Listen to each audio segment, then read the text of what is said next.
Stephen Parise, it's such a pleasure to have you on here. Oh, it's wonderful to be here, Elizabeth. I remember the first time I met you. Oh my gosh, this is really a full circle moment because Stephen Hines, which is the founder of Concierge Healing, he was both of our coaches and mentors when we joined the private success club that we are all in. Oh man, that was a different lifetime ago, wasn't it? Yeah, so much has changed since then because you can connect the dots looking back. You can't really connect them going forward. So in that moment, we would have never known that we would end up here on a podcast together.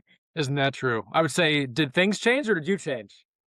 Well, a little bit of both, right? It starts from within and then the external completely changes everything. I like that answer. Yeah, very good. But every single event that we crossed paths at, I just remember, touching base with you and seeing how your journey's going and how you're continuing to expand and evolve in your personal life and then sharing that with the intermediate family that you've created and then out into the world and also into your industry that you're in. Just truly an amazing person and very heart-centered, and I really appreciate that about you. Well, thank you, Elizabeth. I feel the same way about you and Steven. I mean, Steven connected us, and right away I knew he was somebody special and had a lot to offer, not just me, but the people around me. And I really paid close attention to how he treated people. And it has impacted the way that I treat people. And same with you. Gosh, anywhere I go, it's just like, oh, Elizabeth, isn't she, is Elizabeth great? And I hear it all the time, and I'm just not even surprised about it anymore. I said, yep, she sure is. She's a wonderful person, inside and out. Thank you very much. And you are now taking a huge leadership role in concierge healing. So you're not necessarily acting as a practitioner in this role. You're mostly going to be on the leadership side. What is it? The COO? Can you? I'm new to this Yeah. corporate lingo. If you can. Oh, yeah, yeah. And don't let the lingo get in the way. The titles are helpful in that they help other people know how to interact with you. So, chief operating officer. But we can just think of it as an integrator. Stephen is the big visionary. Here's where we're going. Here's what's happening, and then I'm the one that goes right along with them and make sure that that happens.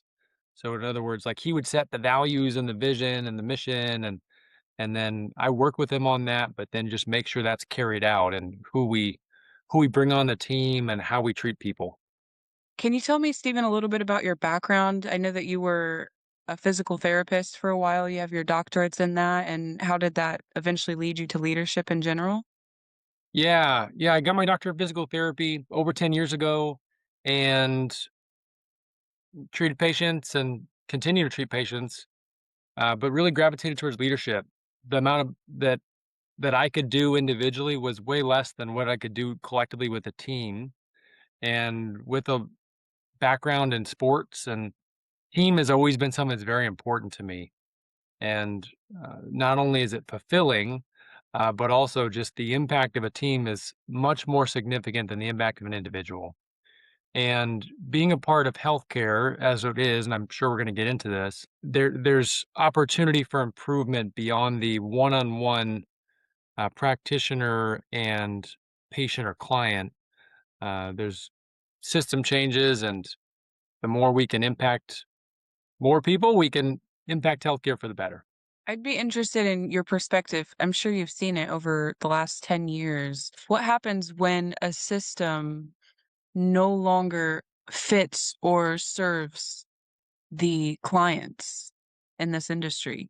Have you seen that before? Because I know that a lot of the health systems that we're operating from are really outdated. Yeah, yeah, and giving credit, I do think optimistically, and giving credit lets you and me sit down and try to think about how we would serve all the people in the world and all their health needs. I wouldn't know how to do that. I would beg to guess you probably wouldn't quite know how to do that either. It's challenging. Everyone's an individual, and everyone has a unique challenge. So there's a system that's existing, and it works to some extent. And we just believe that there's a better way to do it. And right now, healthcare tends to be more of a incentive based. Okay, as a practitioner, as a healthcare system, I'm incentivized by people's insurance to do these types of procedures. that person getting the care, they're incentivized by their insurance to do those types of procedures because it pays better, um, or it's covered better to get those types of procedures or pills or surgeries versus just what is the best thing for you and what is the underlying cause, not just the symptom. So when the incentives aren't aligned right, I get paid to do this versus this is what you need and this is covered, but this is what I need. When the incentives aren't aligned right, it just it causes some challenges and it causes where people are getting procedures that maybe don't impact them quite like something else could. So it's an okay, we need something to manage all the people in the world, especially in the US. But also, we just believe there's a better way of doing it, trying to get at the root cause and trying to get it more natural cures when possible. That's amazing. You told me a story right before we started recording about a red flag that went off in your mind about a chronic disease situation. Can you tell me about that? Yeah, sure. So going back to the individual practitioner level, which by the way, I feel like is a huge advantage in my role because a lot of people are, um, and I'll say this nicely, they're accountants that look at numbers and KPIs, and I always tell people that yes, the numbers matter, but when we treat every person the right way, the numbers take care of themselves. So if I just treat Elizabeth, who's sitting in front of me, and I do a good job, overall, when we treat all these people, the numbers end up in the right spot. So going back to when I was a practitioner and when I was first getting started, I got all these great. If anyone's familiar with physical therapy, and I was trained at the University of Southern California, we had a really amazing program. It was the number one school in the country at the time.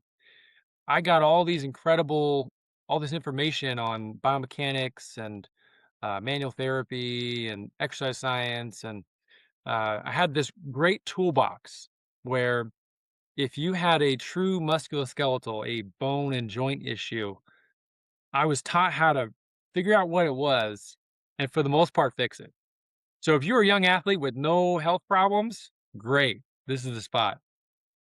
But my first clinic I worked at, I was with more of a public health setting, and most of the people were significantly overweight or had rheumatoid arthritis and diabetes and all of these other chronic healthcare conditions. And pretty quickly realized that my toolbox was not that helpful for them. Honestly, most people in healthcare, they want to help people, but I realized my toolbox wasn't what they needed. And at that time, I felt fortunate. I'd been given some information on natural health and root cause, and just specifically one thing I was taught about mindfulness based stress reduction, or mindfulness, as some people might understand it. And just by helping people to manage their stress, they felt better. And then some of my other modalities were helpful. So it really taught me that if we if we just use what's in our toolbox, there's a saying that when you have a hammer, everything looks like a nail. So okay, my toolbox is my hammer, and I see you as a nail. Well, what happens when it's a screw or something else? Like I should stop. I should put my hammer down and try to figure out what tool works. And that's I really feel blessed in this group. There's a in concierge healing. There's such a wide variety of practitioners. Each modality might not work for each person, but the collective wisdom and talents and abilities of each person coming together will be more impactful than trying to hit everybody with a hammer. Yeah, absolutely. Especially from your perspective too, the background that you bring, the expertise that you bring, it's unique in a way that you're aware you're not falling into the paradigm of, oh, the healthcare system doesn't work at all. You come to it with a sense of respect and saying, okay, if we have a whole world population to serve, then what's the best way to do that? I mean, these are systems that have existed, and to say that they haven't been helpful to every single person that came into the system would be doing it a disservice to a degree. Yeah, yeah. Thanks for noticing that. It's I mean, it's such a big system. You think about it, like all the different insurance companies and all the different practitioners, and being in this field, I would say most people who get in it for the right reasons. They get in it because they want to help people, and they have a very limited toolbox for the most part, and it's very single track minded. It's I do this, therefore this is what I can do for you. And when I take a step back as a we'll just say a leader, but as someone who's just trying to look about, okay, how do we solve these problems? Sometimes you just have to think a little creatively because again, each person's different. Not like every person has exactly the same thing. Yeah, absolutely. Do you have a specific story where whether you were, like, in practice or in a leadership position or maybe just in your everyday life, to where you saw the power of maybe combining your clinical expertise that you have and with that broader lifestyle and energetic factors of potential mindfulness, meditation, natural health? Yeah, yeah, yeah. That's a great question. When I was about 5 years out of school and I started to do a little bit of research. So I started with mindfulness. And then I was like, well, gosh, if mindfulness and meditation or stress reduction, if that can help people, then surely some other things can too. I mean, hey, I'm a physical therapist, like exercise would be up there.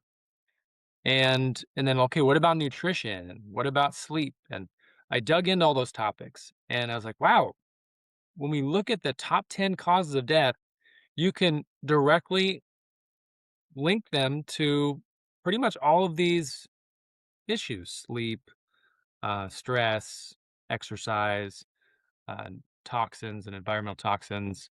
Then I went out and I started lecturing people. I had good intentions. Started this group called Wellness Wednesdays, where I sat down in our local community and shared information. I shared how it was taught to me at USC. You know, here's all my studies that I'm citing, and here's the books I'm citing, and Elizabeth, here's what you can do to improve your health, and here's why, and phytochemicals and serotonin and blah blah blah, and pretty quickly realized that that didn't work. The average person doesn't have time for all that. They don't want to know all those details. They just want to know, tell me something I can do to get better. And I really learned that, okay, well, I just like the biggest thing we can do is help people adjust their habits and support them. Fast forward, I was part of a team that put together a system with our local gym, our hospital system, and our local grocery food chain in Burnet, Texas. Absolutely loved it.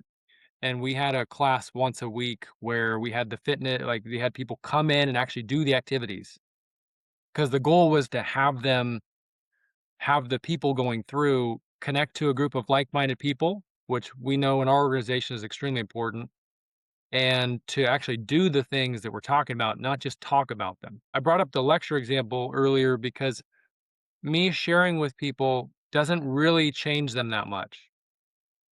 But having them come in with a group of like-minded people, creating some habits, doing the things, okay, we're actually going to sit and do a cooking class. We're going to sit and we're going to meditate for 15 minutes. We're going to sit and do some really light exercise. Those are things that we could do and just create some awareness around the space and help people change their habits so they can get healthier. Yeah, be the change, right? Yeah, I had a coach in college that would say, "Don't talk about it, be about it." And yeah, there's some truth there. If we do it, we get the changes. If we just talk about it forever, we don't do anything. Which is why concierge healing, we just said, you know what? We're appreciative for the system that's currently existing. And also we want to create another part of that system for those who are ready to get the kind of care that we deliver. Is it common, would you say, to because concierge healing, we have this motto, this method of operating that you have to, as a client, be willing to do the work to heal yourself and take a sense of self responsibility. And from my perspective, directly, I've seen people in my life that would prefer to take an aspirin or an ibuprofen to solve some symptom that they're having because it's just an easier approach and you don't have to confront and address other things that may potentially be going on. Is that something that is common that you see in people, or are people more self-driven? to solve their problems, or do they typically gravitate towards a Band-Aid? Yeah, good question. Generally speaking, I would say most people are looking for that fix all. And marketing has really impacted that because they say, "Hey, Elizabeth, here's a fix all. You don't have to do anything. All you gotta do is take this pill. Take this injection once a day, and all of your health woes are gonna be gone." And so, yeah, there's a tendency towards just looking for that quick fix. I mean, we all do it. It's not just in our health; it's in our finances. Oh, if I hit the lottery on this financial thing, then my life is better. I think it's just something with the human condition. There certainly are some people who want to learn and grow and then ingrain those habits so they can improve. But yeah, it's more rare. And that's for the person that's going to get the most value from us is the person who's open and ready to learn. We learn about being teachable and being aware of who to listen to. So we're just putting together a group of people who are the right people to listen to. And if the person is teachable and ready, I expect them to have outstanding results. And it's not even to a crazy degree, Stephen. I would suggest that if someone comes into this ecosystem and has a little bit of a willingness even, and is just simply open Yeah. to new perspectives and new ideas, they could benefit tremendously. Yeah, certainly. And when our team is going to be coming from the approach of how do we see this person as an individual and what is this person like and make sure that that program is going towards the root causes of their challenges, then there's a much better opportunity. And it's being framed in such a way too that we're not framing it and that if you do this one thing, you're going to be better. It's like, no, no, no, like, okay, you're tired all the time, but let's take a look back. Like, okay, let's take a look at what you're eating. Let's take a look at how you're using your energy throughout the day. Let's look at maybe some blocks you have. If we can address those things, your energy levels are going to go up. Versus more conventional would be take this pill, take this energy drink, now do that for the rest of your life. And one is, like you said, putting a band-aid on the challenge. And the other is saying, well, why don't we have energy? And like, how can we have the body create its own energy? Because our bodies are really amazing. They can heal, and if they're allowed to. That kind of draws me into my next question. You being the COO of this company, Concierge Healing, we have a non-negotiable premium client experience that we're offering everybody. How would you balance that with creating scalable systems and reaching the people that are looking for these practitioners and these modalities? There's a story that I like, and it's the story of the starfish. And the story of the starfish goes, there's a man and a young boy that are walking along the beach, and every once in a while, the older man goes down and picks up a little starfish and tosses it in the ocean. And after about 3 or 4 throws, the little boy says, "Grandpa, what are you doing?" And grandpa says, "I'm throwing the starfish back because up here on the beach, they're gonna die. The sun is gonna dry them out, and they're gonna die." And the little boy looks around, there's starfish everywhere. They're, like, all over the beach, and he says, "Well, what difference can you possibly make? There's all these starfish." And, of course, the wise grandpa just kinda drops down, picks up another one, throws it in the ocean. He says, "Yeah, but to that starfish, it made all the difference." That's where you gotta start with this. If we think there's a better way of doing health, then let's make all the difference to those that are ready. If I humbly would add a starfish story 2.0, it would be rather than this grandpa picking up a starfish every once in a while and throwing one in, could we create a system with tractors and other things that just like push the starfish into the water? So concierge healing is kind of is that. It's trying to create a system versus these individual people that are trying really hard to help other clients. How many people can you see in a day? 20, 30, 40, 50? And at that point, gosh, are you worn out? I've treated people and 20 or 30 in a day is quite a bit. can we, as leaders in this space, create a system where these people are impacted in such a way that truly does help them? And we just believe it's going to create a ripple effect and exponential improvements. No, it's true, it's true. I really appreciate that story. It hits me in my heart because it's true, it's not about fixing the entire world. It's about one person at a time. Yeah, and I'll share another story real quick. I was treating this person for hip pain, and this is me as a physical therapist. I'm just gonna call him Bob, even though it wasn't his name. But I really liked Bob. Bob was like a 350 pound. I think he was a truck driver. But Bob had hip pain. He comes to me for hip pain, and he's 350 pounds. Sometimes people aren't quite ready to hear everything. So Bob and I have a relationship over a few visits. And then I said, "Hey, Bob, what do you think about losing some weight? That'll really help your hip." All these like techniques I have are great, but it's just overloaded. And so we were talking about nutrition. I said, "Well, hey, like here's some ideas about diet and nutrition." We talked about versus counting calories, like looking at what you actually eat, and talked about the glycemic index and glycemic load, which if you're not familiar with those terms, basically when you eat foods, it makes your blood sugars go up or down, and some foods like make your blood sugars shoot way up. Are dates one of those? Ooh, I'd have to look. Usually they're artificial foods because they don't have fiber in them. So dates, I'd have to look it up, but dates would have fiber in them, so which would limit. But we got into this for about 30 minutes to an hour, and so for example, like a pulverized grain, like a whole wheat flour, you might hear those change your blood sugars.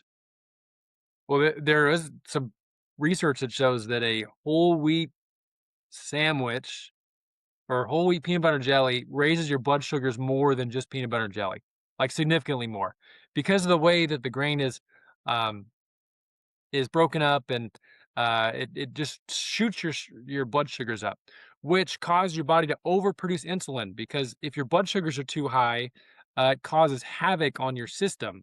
So your body then says, "Okay, we got to store it." So it brings in all this insulin, and the blood sugars then are stored.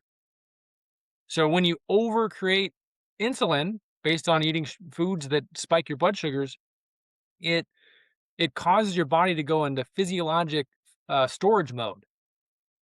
So now we understand when we go to a gym, we see all these well-meaning but heavy people on treadmills. They've been working out for 10 years. Well, they're not eating right. So if their body's in physiologic fighter storage mode all the time, uh, it makes losing weight nearly impossible. And I'm sure I'm oversimplifying, and there's a reason I'm not the practitioners. There might be some newer information. Um, However, that stuck with me. So I'm teaching. We'll call him Bob again. So I'm teaching Bob. Hey, Bob, there's some like let's try some things. Let's just make some adjustments. Let's look at some of these foods you're eating that spike your blood sugars. And um, he couldn't get there. We kept working on it, and I love Bob, and I said, hey, no problem, no judgment. Just here's some opportunities for you. And we went through about 8 or 10 visits, and nothing really happened. I saw Bob a year later in the grocery store, and Bob comes up to me and he says, Steve," I didn't even recognize him, he was a skinny guy, and he's, "Steve, I gotta tell you," and I was like, "Okay, Bob," like, "It's Bob, holy cow, how are you?" He's like, "Steve, I finally did what you said, and I lost 100 pounds, and, I got my daughters on it, and they lost 50 pounds, I got my wife on it, and she lost 50 pounds, and Steve, I'm just so thankful, like, oh, thank you so much." I was like, it just warmed my heart because it was like, well, we could keep working on the hip. We can keep working on the hip. I keep pushing on the hip, pulling the hip, like, trying to make it feel better. But, like, how do you impact Bob more than teaching him a couple habits that then help him and his family lose a collective 300 pounds? And then think about that 16-year-old daughter now that's lost weight and maybe feels better about herself and has more confidence that she could do things. And it's hard to quantify then how much that improves the trajectory of their lives and their family's life. One other part of that story, though, is when I was first talking to Bob, I said, "Bob, what do you think about talking to a nutritionist? Like, I'm an amateur here. Like, I read a bunch of books and I've learned these things. I've tried these things and they work for me, but why don't you go talk to a nutritionist?" He says, "Well, my insurance won't pay for it." I said, "Huh? Nutritionist visit be like $30 a visit." at the time. Inflation, maybe $60 now. He's like, "No, my insurance won't pay for it." But then he said, "Insurance is paying $1,000 a month for my insulin." So I was like, "Wait a minute. Your insurance is paying $1,000 a month for you to stay sick and overweight, because what does insulin do? It's a storage hormone, because what you're eating has too much, it's keeping your blood sugars up. Your body can't keep up with it. So now you're just supplementing with more insulin. So your body stays in storage mode, which keeps you heavy. Now, for some people, they need that because, your blood sugars get too high, you die. But what's the cause? The cause is what you're eating that's making your blood sugar spike all the time. And his insurance would pay for the insulin for the rest of his life, $1,000 a month. That adds up quick. Um, 12 grand a year, 120 grand over 10 years versus a nutrition visit, 30 bucks. Okay, let's just say it's 100. Let's say he goes 6 times, 600 bucks. You tell me, which one would be a better use of his resources, assuming he would actually apply what he's being taught? People like Bob really inspire me, and we're here to just try to help him figure out how to be healthier and live a better life, as they can live a better life, their family can live a better life, they can impact their community to live a better life, and that's just what we're trying to do. Yeah, it's incredible. And in Bob's situation, I mean, that's preventing him from going to a nutritionist because he doesn't have the funds allocated that insurance isn't covering. Yeah, I mean, hey, Elizabeth, you could do this for free, or you gotta pay for this one. What do you wanna do? Assuming you don't know the difference. As a company, let's say, okay, now, okay, you put yourself in the shoes of Bob. Okay, I'll take the free one. Now put yourself in the shoes of the company. Company says, "Well, gosh, if I get the nutritionist visit, that's just money I pay out and it's done. If I if they take insulin and they're gonna take $1,000 a month, gosh, I've got a client for a long time." So if you're the business owner trying to make tough decisions and, if things go bad, like, you gotta fire staff and other things. So, like, there's some real, if you put yourself in that shoes, that's a tough decision to make. But it's just all based on wrong incentives. And so concierge healing, we don't have that. We don't have wrong incentives. Our incentive is, here's how much it's gonna cost you, which, by the way, healthcare, gosh, good luck. I work in it, and it's hard to figure out how much it's gonna cost people that use our services. Here's how much it's gonna cost you. Here's what we're gonna do. We're here to help you with your unique set of challenges. It's transparent, where the current system is, you know, mismatching incentives. Wow. Yeah, I'm very grateful that you're a part of this team to be bringing all of your background into this space. It's almost like a new system that we're creating and taking all of the good stuff from everybody's background and specifically yours with Yeah. leadership and with your own practitioner journey too. Yeah, yeah, thank you. I'm particularly thrilled to be a part of it, and gosh, so many good lessons along the way that help. The trap would be for someone in my role and dictate what the practitioner should be doing. That's not my role. My role is to make sure we're getting the outcomes that we said we were going to get, and to make sure that we're all rowing in the same direction. For those with a sports background, I learned this when I was um, playing college basketball, and I played with a teammate who really liked to shoot, and he was a good shooter, and he scored 20 points a game, but he also took 25 shots a game. And so his numbers looked really great. And everyone's like, "Oh my gosh, he's so great." And internally, I just watched over the year where we were a worse team, and actually he wasn't able to play for a few games if we did better. um, so just the reminder that don't let me be that person either. Like, we are a team. We are going to work together, and that's what's going to help. Back to that starfish analogy. That's what helps more people more significantly. More of these starfish get in the water as us collectively working together. And the best part about all of this is when people are healthy and happy and fulfilled, it's fun. It is fun. It's a lot of fun. When you have energy and you feel good and you're around other people who make you feel good, it feels great. Yeah, one other thing real quick, you know, uh, when your body is healthy and your emotions are good, like you're mentally in a good space, they compound on each other. Some people just think, well, gosh, if I just meditate and fix my thinking and positively think, I'm going to be better. And yeah, you are. Also, though, if you treat the body too, you get even better. There's interesting research that shows that probiotics can help with depression, and heavy metal cleanses can help with depression. Well, did that change the way you think? Not really. It changes your physiology, changes your body, which then makes you feel better, which then makes those emotions come easier. So you work on the top down, you work on the mindset to the body, but then you also work on the body because the body's got some things that need to get better. And when both of those things get better, it's just even more impactful than just one or the other. Yeah, absolutely. And Stephen, this was a simple introduction. I really look forward to bringing you back on here and having these conversations with you because I can sense I don't have enough time to go into all of the questions that I have. You're throwing out bits of data for me and I'm like, "Wait, tell me more. I want to hear more about this because I can sense that you just have this wealth of knowledge in terms of research that you've done in your personal life and also trying to help the people around you in the best way that you know possible." So, I'm excited to also get into all of the knowledge that you have in terms of health for the physical body. I appreciate your the willing audience, and my goal is just to help more people to live this way because, as you and I know, there's levels to this, and there's you can feel so much better than you feel now. And when you learn this, you just want other people to learn it too, so they can impact their lives and their families' lives.